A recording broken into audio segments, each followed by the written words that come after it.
Camilla says, am I saying something wrong when I do actually get a call from clients? I focus on what is the right fit for the client and if what I offer meets that need. I also try not to be the salesman pushing for them to schedule an intake.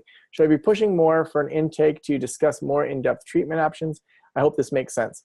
And I'd say on an intake call, someone has already initiated that they want to work with you. And so if you feel like you're making the sale, that's probably more of your internal issues because they're already saying like, I'm interested in working with you. In the same way, if you called a new doctor and you're talking to her, or you're talking to the person on the front desk, if they say, hey, so here's when we have intakes for Dr.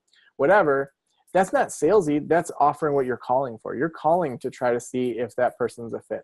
And so I would start with just saying, be confident that people want to work with you if they call you or email you. And then next, I'd say the way I would frame out an intake call is I would love to hear about what's going on, what you want to work on in counseling. I want to see if this is within my specialty. And if it is, then I'll say, let's schedule our intake conversation. And if not, then I'll give you a referral for someone else. So tell me a little bit about what's going on while you're calling today. So they talk about, my son's really sad. He doesn't get out of bed. He plays video games.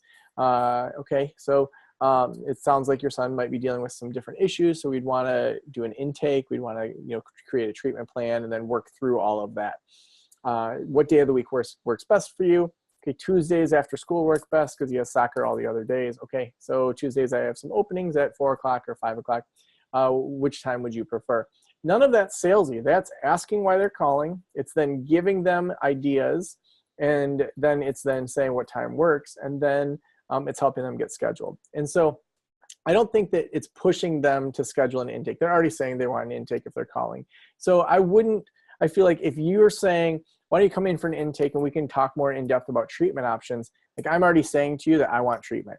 And so if it feels like we're having call or meeting to decide what to do, I would just say, this person's saying to you, I want to make changes in my life. Take some authority here and tell me what to do. That feels like it's too pushy sometimes, but you are the expert. You're the person that has this education. 8% of the US have master's degrees, and you probably know more about this person and their issues than they do. And so you're going to be able to then help them get the help that they need quicker.